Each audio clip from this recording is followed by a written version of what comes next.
नित्यानित्य वस्तु विवेक से पहले व्यक्ति को यम और नियमों का अभ्यास करना ही होता है। अहिंसा, सत्य का कितना पालन आज किया जा सकता है, ये बहुत कठिन बात है, क्योंकि बहुत सारे लोग सत्य बोलना चाहते हैं लेकिन संसार की सरकारें सत्य बोलने नहीं देती।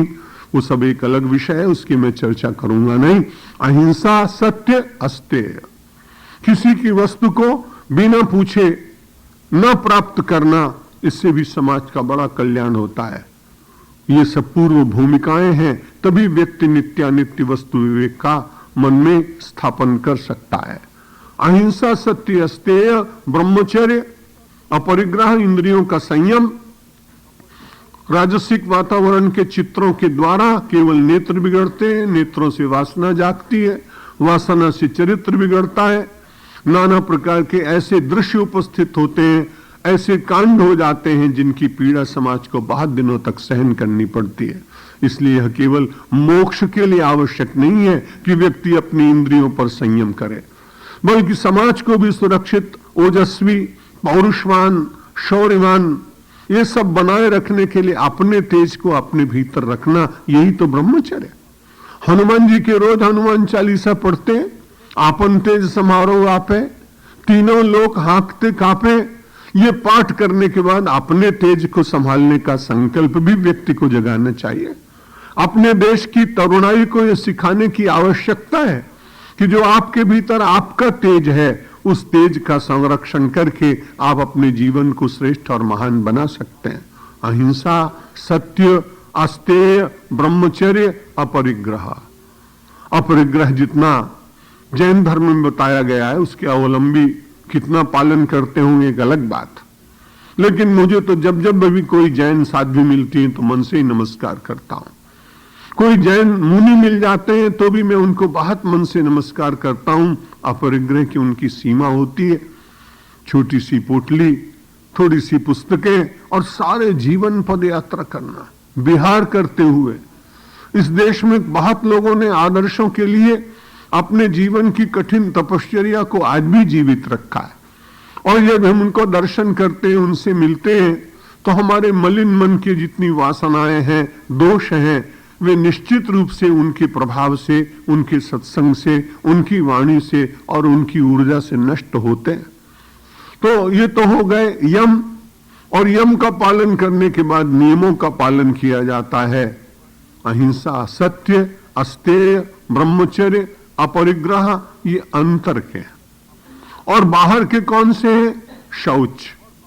वो अंतर शौच होना चाहिए, बाह्य शौच होना चाहिए, स्वच्छता। जो स्वच्छता है वो बाह्य शौच।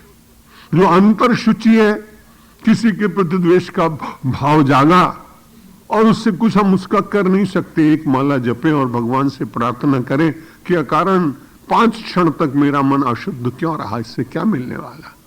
ये अंतर शुचि है, और अंतर शुचि के लिए कामना, क्रोध, लोभ, मोह की जो वृत्तियां उठती हैं, ईर्ष्या की जो अग्नि अपने भीतर प्रकट हो जाती है, उसको शमित करने के लिए व्यक्ति को नियमों का पालन करना पड़ता है। अहिंसा, सत्य, अस्तेय, ब्रह्मचर्य, अपरिग्रह, शौच, संतोष।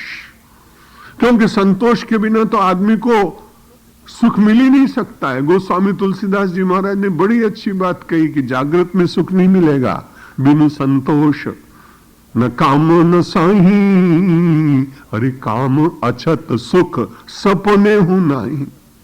जागृत में तो सुख मिल ही नहीं सकता है असंतुष्ट व्यक्ति को। यदि वो अपने असंतोष को लेकर सो जाए तो निद्रा में भी उसको सुख नहीं मिलेगा। इसलिए अंततो गत्वा मनुष्य को कहीं न कहीं संतुष्टि को स्वीकार करना ही चाहिए। विद्यार्थी को असंतोष की बात कही गई, विद्या अर्थम च चिंतयेत। अर्थ की प्राप्ति और विद्या की प्राप्ति में कुछ सीमा तक असंतोष बुरा नहीं, लेकिन वहां भी कोई कभी न कभी तो उसमें विराम लगाना ही पड़ता है। कोई भी विद्यार्थी 25-30 वर्ष की आयु तक पढ़ेगा तो उसके बाद विद्या के क्षेत्र तो बहुत ही रह जाते हैं। क्या वो सारे जीवन वही करता रहेगा? अर्थ की प्राप्ति के लिए व्यक्ति को अपने घर, संसार, परिवार, व्यवहार, जगत की सेवा, इन सब के लिए उसे अर्थ का चिंतन निश्चित करना चाहिए। और ऐसा करना चाहिए कि अजरामरवत प्राज्ञ विद्यामर्थम च चिंतयेत गृहीत इव केशेषु मृत्युना धर्म आचरेत। जब अर्थ का अर्जन करे तो उसे लगे कि मैं बहुत दिन रहूंगा, जब विद्या का अर्जन करे तो उसे लगे कि मैं बहुत दिन रहूंगा, लेकिन जब धर्म का आचरण करने का आए तो विचार करे कि हो सकता है कल ही चला जाना पड़े। विश्व की अच्छे अच्छे लोग अचानक चले जाते हैं, कल्पना भी नहीं कर सकते हैं कि ऐसे व्यक्ति तो संसार से क्षण मात्र में 10-15 मिनट में चले जाएंगे, ऐसा कोई सोच नहीं पाता। इसलिए जब व्यक्ति को धर्म का आचरण करने का विचार करना है तो उसे काल का भी स्मरण करना चाहिए।